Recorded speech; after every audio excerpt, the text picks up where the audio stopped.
All right. Our fellow TFFL owners, welcome to the first TFFL webcast of 2016. We were just talking about our last one actually being the day after Christmas at the end of 2015. NFL free agency has come and gone for the most part. We've got the NFL draft coming up. We're going to take a look at where all our TFFL franchises stand heading into really the prime trading season in the months ahead of the TFFL draft in September. We're going to send out a Excel spreadsheet with my projected keeper lists on it. We've all seen that here. That's what we'll base our discussion on. I'll certainly ask if there's any disagreements with what I've set up at this point. Chief, I hope you're still there. It looks like we might have just lost you. I can hear you fine. All right. I've gone black. I see you're on the big screen. You look all right because you're. All right, we'll keep going here. So yeah, let me introduce all you clowns. Welcome back. Our three-time defending champs now, Jack's Giant Killers. Berto, welcome. Hello, gentlemen. Good to be back. You want to introduce us to the beer you've got tonight? I thought you guys had neat looking beers. All right, so this is Victory Hop Devil Ale. Delicious. All right, and Chief, our commissioner back for his second term. Thank you very much. And congratulations, Berto, once again. And I think you should let someone else win for a change this season. Tonight, I am with Sam Adams Nitro IPA. Nice. And Hank, our technical director, Czar and CEO of the K-Wheels. Welcome. Thank you very much. Glad to be here. I want to shout out to Bailey, who's making an appearance in the background. I don't know if you noticed that. Right there, curled up as the webcast came. So, yes. Very nice. Very nice. Feel good, Bailey. Yep, he's hanging in there. So let's start with an introduction. We have a new member of the TFFL family, the Pack Bull Trophy. All right, here it is. So as you can see, this is a weighty, meaty bowl, pack bowl. Bigger bowl than we had on the last trophy. This is the 50-year trophy, so the past 19 winners have been engraved on it. And you can see, I don't know if you can read that. Can you read that clearly? Yeah. Anyway. Wow. So the big plate on it says Tubster's Fantasy Football League, Pack Bowl Champions, the world's greatest league. As I mentioned, there's room for 50 plaques on here, so we're at 19 already. And the other benefit, which I think I highlighted in the emails, is that for subsequent winners, you just mail back one of these little plaques back to this company, and they're going to engrave it and mail it back to us, which I think is a huge upgrade versus, whoever wins it sending it to somewhere to get it engraved, and it looked very sloppy. So that'll keep it uniform as well. So it's pretty sharp. It's pretty heavy. There it is. How much does it weigh? Good question. I'm gonna say 10, 15 pounds, 12 pounds maybe. I mean, this is a fish song, right? That's right. 5 pounds, 6 pounds. That's right. Right. Hey, Right. you want to show off the Giant Killers back to back to back? Well, that's the thing. So we haven't gotten them? I'm not totally fond of how they placed them on here. We may have to rearrange that. But so the top part up here, right? So you can see these 6 and 6 on each side. So they put them around here. So 2015 is actually down. We're already down on the bottom since there was only space for 18 on top here, right? 6 on each side, and then the big plaque. Mm-hmm. The 2015 is actually down here now, so we'll start going down this way. But maybe we'll rearrange that. We'll see. That's fine. All right. Well done. I've always thought the one thing we needed was a bigger bowl. So I'm glad you made that call. Yes. Good work on the initiative to get that done. Yes. This league always needs bigger bowls. Bigger bowls. Have you been paid in full for that, Berto? Yes, all but one owner who shall remain nameless for now, and we'll work that out. Can I take? We all know. I'm not gonna guess. Yeah. So it looks like Phil's got quite a few Amazon packages behind him over here. Yeah, I have Brooke's birthday 1 week from today, so apologies over the stack. But yeah, I have not gotten to the wrapping, but at least we have gifts in the house, right? That's awesome. Yeah. Get your birthday cards into the Hawken household the next week, folks. Yeah. Brooke, All right. 9. So I sent around the keeper list, the projected keeper lists. Fellow owners will have been able to open that up by the time we get to this part of the conversation. They'll hopefully be looking at it too. So let me ask you guys real quick. Let's set the stage. Are there any picks on there, any projections that you violently disagree with that might shape our discussion as we go forward here? I'll just start off saying, Stick, I guess I wasn't really disagreeing necessarily with any of the ones that you would kind of put in there. I'm looking at it more as to who's got extra decisions to make and who's really got things to weigh or watch in camp. And we've already talked about the Senators and how they theoretically could field 2 keeper lists, but probably don't have one really good one. But they have a lot of extra talent, and I think there's a couple other teams that have got 2 or 3 guys that are either going to be 6th, 7th guys, or they're going to be trade bait. And so yeah, I think there's some interesting teams to watch. Chief, you're probably the one most likely to have a keeper projection built as well. Any conflicts? I have not built a keeper projection yet, Stick. I don't have a complex. In fact, I'm just looking this over now. I see some very interesting keepers. I don't know if there's going to be necessarily anybody better at this time on the roster, but Kobe Fleener from the Aliens seems a little strange.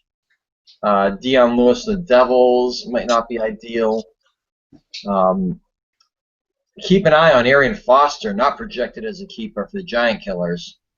Obviously, he doesn't have a team right now, as well as some other guys don't.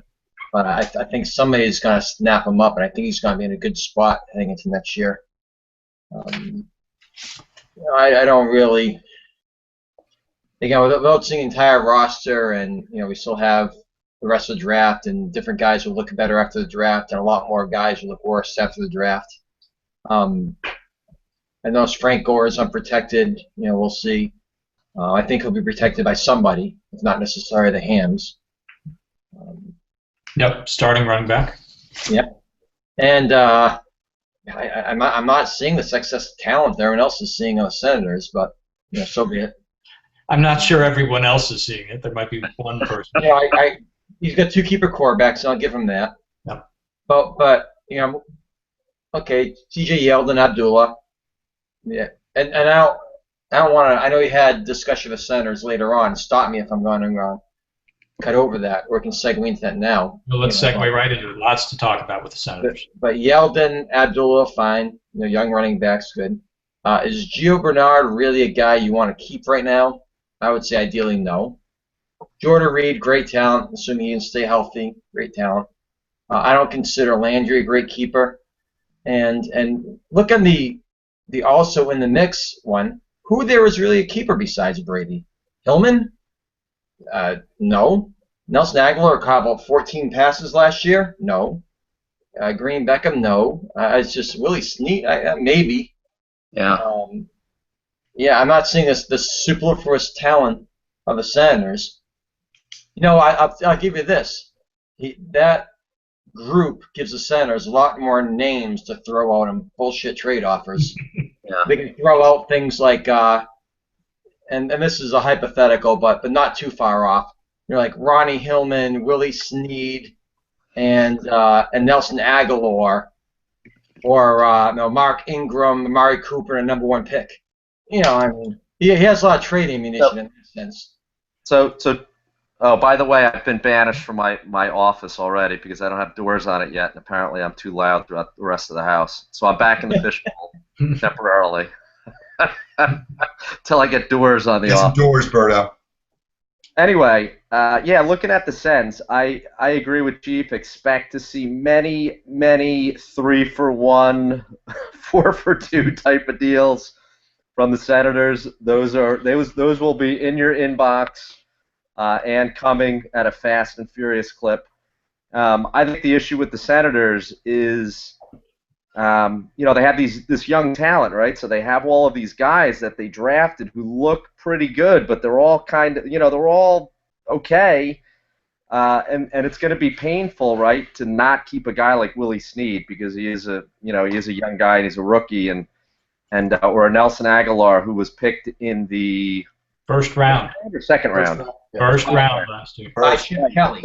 So the Sens had so many, number ones and number twos last year that they got all these young guys that, painfully he's not going to be able to keep, and they're in some cases going to be very high draft picks, which is just going to tear, it's going to tear Kramer apart because he's going to be pissed that I'm throwing back this guy that I drafted in the first or second round, who actually was pretty decent because there's not going to be a market out for these guys, and that's just the way it's going to be.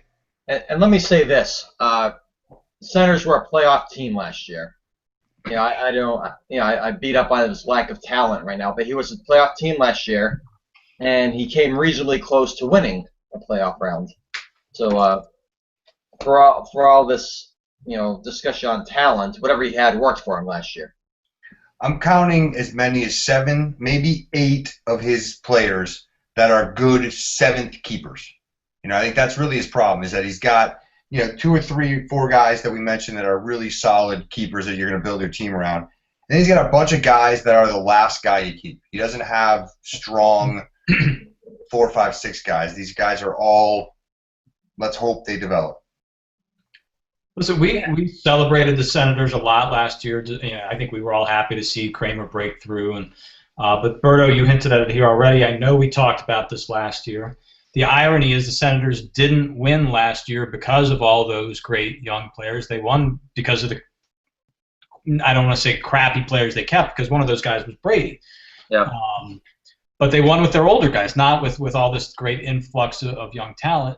Let me ask: Did Kramer screw this up going forward by not making good draft picks? He passed on Amari Cooper. I intentionally got out of that 3 spot because I didn't think T.J. Yeldon was going to be that good of a running back. Yeah. Aguilar, turned out to be a terrible pick, it looks like. And did he all? We talked about this a lot last year. The Tom Brady dilemma. Did Kramer also screw up, not just in drafting the wrong players, but then in not making the right moves by getting rid of Brady for what could have been a pretty good haul, I think, at some point last year. And now he's not going to get anything for him, perhaps. I don't think he screwed up. I mean, he made the playoffs. He's got good players. I do think he has a good keeper list, to be honest with you. I think it is good. I think Phil hit the nail on the head that he's got a lot of that last keeper guy that could be is a good 7th keeper, but maybe not necessarily somebody you can trade to anyone. And nobody's going to take a deal. Nobody's going to take a package deal, right? So at that point, how do you get rid of these guys? And maybe he'll get rid of 1 or 2 of them, but it's going to be for not a lot, and he's not going to be happy getting a 5th or 6th round or 7th round pick or whatever to unload some of these guys. But honestly, that's what he's going to have to take. So I don't think he screwed up because I think moving up to get Yeldon was actually a good move, and I applauded him for that. You gotta take the risk to move up to that 1A, round 1A, let's call it, to try and get a guy like that with the 3rd overall pick. But I think it just didn't pan out the way he wanted. But I think in total the team is in good shape. But he's just going to be frustrated because he's going to have to throw some of this young talent back. But it is what it is. Hey, that's not really rare.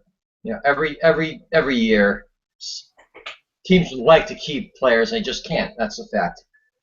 2 points. Number one, let's remember how bad the Senators were last year. Right, their back-to-back years of being terrible. Right. I think we all applauded their strategy of not grabbing a veteran guy who had a year left, right, of trying to rebuild. And Stick, you hinted at this in your preview slate you sent us. Should they keep the course of those young guys? That may be the expense of this year. Building that, number 2 was whether he screwed with Brady. I don't know. what the trade markets was. I don't know the discussions he had. The only way I think you would say he screwed up is he left a good package on the table for Mariota. I'm not convinced Mariota's going to ever be an excellent fantasy quarterback. And I'm convinced Brady has 2 or 3 years of excellent seasons to go. And I think if he left a good package on Mariota because he wanted to keep the youth as opposed to Brady, I think then it's fair to wonder whether he made a mistake in not dealing Mariota. Let me jump in real quick. All three of you. Do I have it right that he's going to keep Mariota? I mean, that's my projection right now, but He I should think that's a keep tough call. whoever he can't trade. If he's got a solid trade for Mariota, he should trade Mariota. He should. I think he likes Mariota. I think he likes him more than you do. And I'm sure Kramer at some point will chime in. But I think Mariota's just real quickly on this overall strategy and his draft thing. I think he knows he's got to swing for the fences, and he's looking for studs in the draft. And when you have high picks, you got to go after some of these rookies that could just turn out to be awesome. And so getting Nelson Aguilar or Dorial Green Beckham or Willie Snead turns out he's pretty good. I can't fault that strategy. But the problem is none of those guys really showed they're going to be studs, and so keeping them is tough. But at the same time, if they break out in year 2 or 3, it's going to eat up at them. I remember lambasting the Senators because they took, all of us actually. He took Steven Jackson at 12. Right. Yeah. Right, and we crucified him for that. So I'm not faulting his strategy to take young guys last year. I do fault him, and I think I said this a year ago when I thought passing on Amari Cooper was a mistake. Okay, that's true. And the thing about Brady, I sent that note, that he should have traded Brady already or whatever. It's kind of tongue in cheek, just to twist his nipple a little bit. But in all honesty, he had to keep, he was making a playoff run. You had to ride Brady, and but I have to think that. I don't know. I have to think that maybe he is thinking about trading him too, and just rolling the dice with Mariota. And then honestly, I know we're going to talk about it. Quarterback talent. I would say that he trades Brady early, and then tries to pick up a veteran guy. Whatever, round 4 or so, to back up Mariota just in case, and figures that may be enough to get it done. So I don't know. Listen, we're not all blessed with Ryan Fitzpatrick's on our team.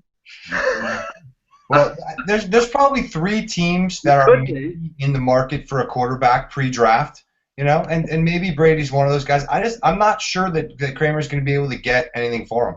All right, well, hold on. We'll come right back to the quarterback market. All right. I think before we get there, we need to talk about the K-Wheels. Yeah. Who are indeed one of those teams in need of a quarterback. So as you look over the spreadsheet, there's some names like Kobe Fleener on the Aliens, Charkandrick West now on the Ampac, Jay Ajayi on the Lizards, guys who are very questionable keepers. But I think the 2 spots where you look at and say these 2 guys are not going to be keepers and have to be upgraded before the draft, both of those spots are on the K-Wheels. I don't think Teddy Bridgewater is a keeper quarterback, and we'll talk about the quarterback market in a second here. There are much better quarterbacks the K-Wheels can end up with here. And I have them keeping Kyle Rudolph as well as Marvin Jones. I think Marvin Jones may be a passable keeper, but Kyle Rudolph certainly is not. So, Hank, well, let me ask Berto and Chief what they think the K-Wheels game plan should be, and then I want to hear from Hank what kind of a game plan he actually has in mind. Fair enough. Well, go ahead, Berto. So I think there's 2 things here, right? And Chief Stick, I think you said it right in one of the notes. Who's going to be left holding the bag in terms of who has quarterback inventory and who's not going to be able to get rid of it. So guys like Cam Newton, Rodgers, Luck, Carr, one of those guys I think can fetch a decent price, depending upon what the Lizards decide to do, what the Beavers decide to do, or Kramer's trading Brady. So it's kind of the question of, do you move early and make an offer and lock down one of those guys? Or, is this a situation where everyone's going to hold and Phil is going to hold and potentially Chief and even myself, possibly, teams that may potentially look at a quarterback, or even the Devils, right? Even the Devils. So are these teams going to wait? And these are draft day type of trades, or the Friday of draft weekend, or is somebody going to move early to grab one of these guys? So maybe you pay a little bit more if you move early, but then you get the guy that you want potentially, instead of waiting and trying to wait it out. And then at the end, when people are just trying to get some sort of value for these guys, then you pay. But you may not get the guy you want, or you may not be able to get a deal done. So if I were Phil, I'd be working all of the guys who have the excess quarterbacks right now and trying to get something done sooner rather than later. Yeah, I think that's probably some wise advice, that last part there. Yeah, I was reading through the roster grid just to familiarize ourselves with Bill's roster right now, in case there was somebody stick and miss who would make a good keeper. And boy, it's pretty bleak. Yeah. I mean, maybe if like an Andre Johnson gets signed somewhere, he says he wants to play. Maybe if he gets to New Orleans or to New England or somewhere, Green Bay or something where he can be a potential maker, maybe you think about that. He was worthless in Indy last year. And I think there's been worse keepers in the history of the league than quarterbacks than Teddy Bridgewater. He's young, he's improving. I think you could almost justify keeping him. You don't want to, but I think he makes let's hold on to a guy. Quarterbacks are in short supply. So yeah, there's guys out there. There'll be plenty of ways to improve for cheap. There'll be a way to ditch Kyle Rudolph for a 7th, 8th round pick by the time protection day rolls around. So yeah, I mean there'll be a deal. I agree that if you want to go for quarterback, or if there's a team with an excess legitimate starting running back or starting wide receiver that you can trade a traffic for, you do that. But otherwise, the other option is you let things settle and you pick off whoever's left over at the end just to fill the roster, and you just crush the draft. So 2 or 3 spots to fill, Phil. Yeah, I got 2 spots that I definitely could upgrade. I'll agree that I don't think Kyle Rudolph and Teddy Bridgewater are necessarily keepers. They're also fine players. I don't have to do anything. I've got 3 picks in the top 20, and then the top of the 3rd round as well. So I got number 2 pick overall. So I'm going to get some good players early to try and get better at the core. And in terms of quarterbacks, I mean, I think Ryan Fitzpatrick can be a good example. There are quarterbacks that are going to perform. I haven't necessarily been good at picking those quarterbacks, but I had Peyton last year, and he just kind of fell off the map, and that happens. Is that going to happen to Brady? Is it worth giving up a high draft pick to get Brady? No, I don't think so. Is it something where there's enough guys, and I think we've mentioned them, Derek Carr and Cam Newton and Brady, that are out there. There's probably only 3 teams that would really like to get a quarterback, and so the market isn't deep. And so my tendency is to think, I can wait a while and get closer to the keeper deadline and see how guys are looking and see how the preseason works out. And who knows? But I definitely am not feeling any pressure to do a deal right now. I don't think that makes a ton of sense. Well, just to connect all the dots here, you guys were sort of touching upon some of the teams that are looking for quarterbacks, some that have quarterbacks available. I counted 4 franchises that I think might be in the quarterback market. K-Wheels, definitely. Boba Fett's definitely could be in there. They've got 7 keepers, but they don't necessarily have a quarterback to keep unless they want to keep Jameis Winston. But they could certainly upgrade over him. And 2 members of our panel, and Chief and Berto may disagree on this, but I think Tony Romo is a guy you could probably argue you could upgrade over and certainly go younger with, higher upside with. Berto perhaps could decide that there's a better quarterback out there than Andy Dalton. And as for the quarterbacks out there, the supply side of this equation, it's either Andrew Luck or Cam Newton for the Lizards will be available. Either Tom Brady or Marcus Mariota for the Senators will be available. Either Aaron Rodgers or Derek Carr for the Beavers will be available. And I'll include Carson Palmer. I'll probably be keeping Roethlisberger, but Carson Palmer, great season last year, available. So that's 4 teams, maybe 4 really strong quarterbacks available. Yeah, how quick do people feel like they need to act to get the guy they want? And how quick do teams feel like they want to unload a quarterback so they're not left holding one they can't keep? I'll be curious to see how soon trades start happening. Yeah, and the big wild card there is age, right? So maybe if you want the quarterback for your franchise for the next 5 years plus, maybe you have to go earlier. If you want a Tom Brady for a year or 2 most, if you want to go balls to the wall and try and get an Andrew Luck or an Aaron Rodgers, you gotta, I think, start the wheels in motion now. Yeah, Probably. I don't disagree with that. I think if you want to try and get one of those guys to come off, like, we know how the Beavers value Aaron Rodgers, and I know how Richie values Luck. I don't necessarily know that those guys are really available. If you want to try and make them a Godfather offer, go for it. But I think that's banging your head against the wall. How about Newton though? He's kind of in the middle of all that. Absolutely. I think Cam Newton can be had. I think Richie is probably not going to keep Cam Newton, and he's probably somebody that either now or between now and keeper day that somebody's going to offer a pick for, and Richie's going to get a pick for him. Stick, did something touch a nerve right there? What did I? 4 years of fantasy mediocrity and Kept Cam Newton. I'm happy with that. Going on that, listen. Speaking for myself, Romo I think is a top 5 fantasy QB if healthy. If healthy as well. Romo's good. I don't think he's an upgrade. You don't need an upgrade, Romo. Okay. So if I could get, Luck or Rodgers, yeah, do it. Like Phil said, those guys aren't really available. No. I put in a monster package on Rodgers last year. I mean, embarrassing monster package. And Bill maybe deliberated it for 3 days. But I don't really think he's available. I've put in offers on Luck. I don't think he's available.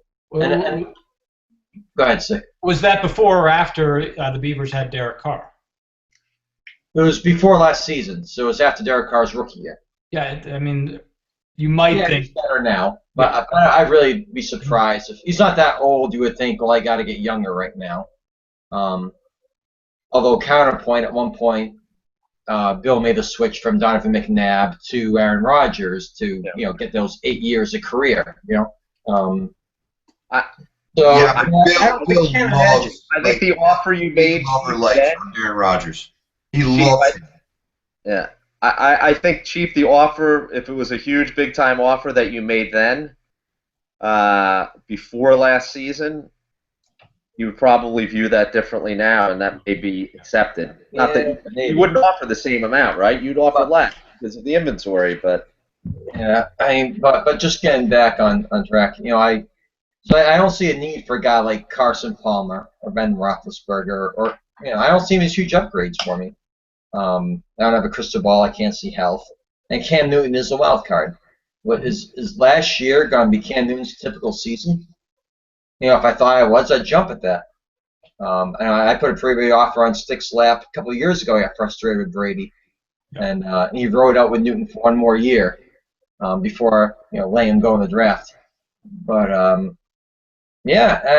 don't see, barring a Romo injury in the preseason, I don't see me making a move for a quarterback. And Stick, just to answer your question about the killers, I'll look. Sure. I'm not married to Dalton, but I like him throwing to Eifert and AJ Green, and both those guys catch a lot of touchdowns. So I mean, I'm not uncomfortable going into the season with him, but I'll poke around. Sure. Yeah, I'm not saying that either Romo or Dalton are bad fantasy quarterbacks by any measure. But again, if you could get Aaron Rodgers, if you could get depending upon what you think of Cam Newton, those could be upgrades, and those are guys that if you get a chance to go after him, you probably at least need to see what the price tag is. I'm gonna stay in the mix at the very least, just to screw Phil. But go for it. Aaron Rodgers is not available. You can't get Aaron Rodgers, and you can't get Andrew Luck. So I mean, that's not realistic. And so if you want to go make a trade for Cam Newton, but he's going to be available unless somebody else makes a trade for him. And is he an upgrade from Andy Dalton? Berto, if you decide so, give me a call about Andy Dalton, because I think that's a similar roll of the dice. Well, I love it. Almost better than both of them. Wow, I'm seeing a four-way trade here. Okay, let's move off of quarterbacks now to the less glamorous position of tight end, actually. But it was interesting when I put together the projected keeper list. I think I have 9 teams keeping a tight end. That'll drop to 8 if the K-Wheels let go of Kyle Rudolph. But even 8 teams keeping a tight end, I think, is a lot, maybe a record. Again, I ask, are my projections off? Or is it that tight ends suddenly, as of last year, look a lot better in the context of today's fantasy running back landscape? Just the so few real studs at running back, and actually having a tight end who plays every week and catches passes every week is a number 3 running back. It's our rules that you can start the TE in either the receiver or the running back slot makes them very valuable. And I also think the NFL game right now, there are just a number of guys that, coming from Gronkowski and formerly Jimmy Graham and that ilk of being really into the passing game, that tight ends are having a little bit of a run right now, and having one on your roster is beneficial. So I think it makes some sense. yeah, I don't think Kobe. I mean, I think you're going to be down to 6 or 7. Kobe Flater's not a keeper. Kyle Rudolph's not a keeper. Also, Boba Fett's holding on to Travis Kelce. I mean, yeah, Travis Kelce is baby Gronk, and he's definitely got talent, but at the expense of throwing back Tevin Coleman, I don't know. The Mongols.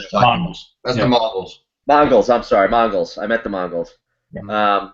So I don't know about that one either. But again, you want to hold on to that guy, but maybe he's trade bait. I don't know. Well, listen, 12 teams, 3 running back positions. I mean, it's not hard to do the math there, right? 36 starting running backs every week, 32 NFL teams. So I've never, in my time in this league, regularly started a tight end at running back 3. Injuries, bye weeks, sure. Right. And last year, I thought the only really plus tight end in the draft was Greg Olsen, so I jumped on fairly early. I still would rather not keep a tight end. But I think, I'm finally there, and I think the rest of the league has been there for a couple of years. I mean, it's just not, I'm at a loss for a word right now. It's not continuable to have, it's not sustainable. Sustainable. To have There you go. 3 running backs. I'm lucky. I have 3. I have 3 starting running backs on my team. I usually carry 4. But is Chris Ivory? I think he's a better play than T.J. Yeldon, but he's not going to get the carries that he's been getting. We saw Jeremy Hill, who I thought had a fantastic rookie year, have his carry scaled back last year. It's just the group, hive mind of NFL coaches right now, where they've gone from get a bell cow running back and get him in a rhythm to let's save these guys these carries and make them more effective for the carries they do get and maybe extend their effectiveness throughout the year.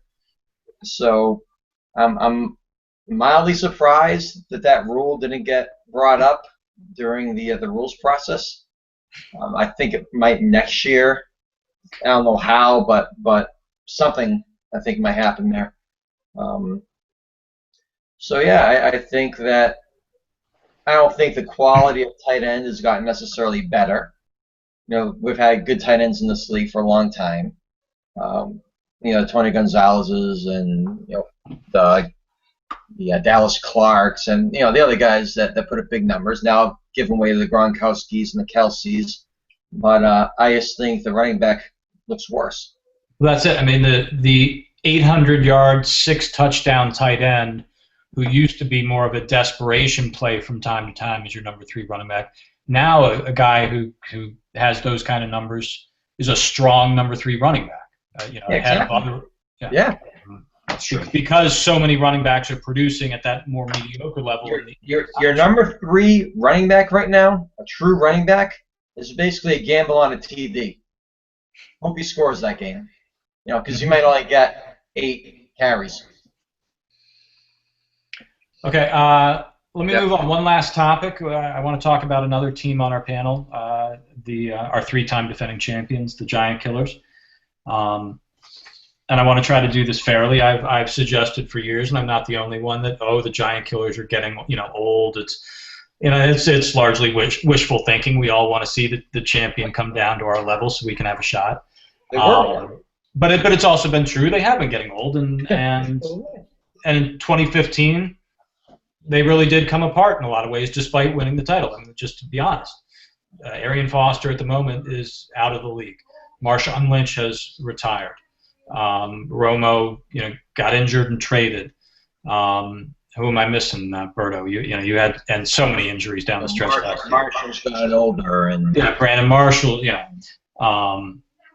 But here's the interesting thing: is for once the Giant Killers now have some draft picks in 2016. Yeah, baby. So, and they do need to upgrade. I mean, the point is, you do need to, I think, get some new blood in there to replace some of these guys who finally did fall off last year. Here's my question: are you going to go about that process by actually using these draft picks, or do you intend to use the draft picks to trade for some players before the draft? I'll say this. I mean, I've gotten younger though, and Thomas Rawls is the heir apparent. I mean, I'm happy with Rawls. I mean, that's the whole consternation stick, and how many offers did I make for Christine Michael? And I was so worried about when Christine Michael was going to take over. I mean, you and I probably had, the over/under of the amount of conversations and emails we had on that is at least 10, 20, I don't know what the number is. 50. Maybe more.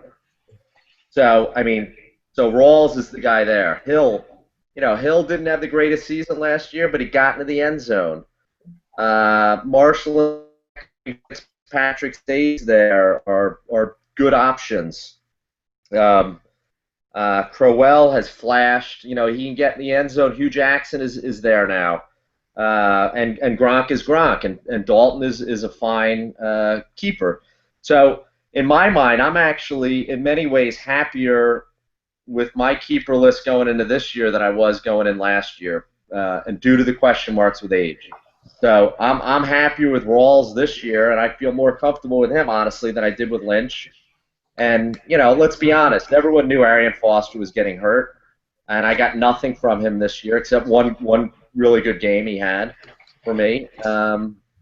So, I actually feel better about my keeper list going in this year than I did last year, and having the draft picks on top of that.